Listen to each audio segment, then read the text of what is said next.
වතුර කෝප්පයක් වගේ දැම්මා.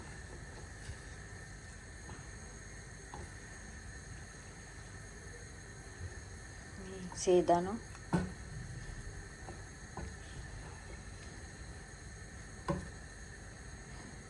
pomodori, karote, alio, olio, sedano.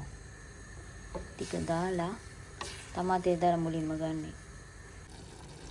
විනාඩි 3ක් විතර තියෙද්දි මේ විදිහට තෙම්බිලා තියෙනවා ටික. ඊට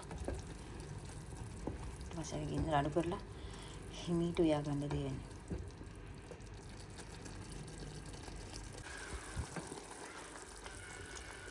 දැන් ටිකක් තැම්බීගෙන එන්නේ. අපි ඉතින් මේ කහ පාට පරිප්පුනේ. මේ තියෙන කොළ පාට, කළු පාට පරිප්පු.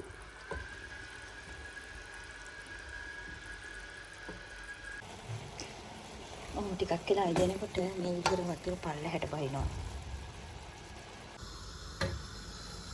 මම පාස්තා එක දැම්මා මේකට වතුර රත් වෙනකන් ඉඳලා වතුර නැත්නකන් ඉඳලා දැන් දැම්ම විනාඩි 8කින් අපි බලමු.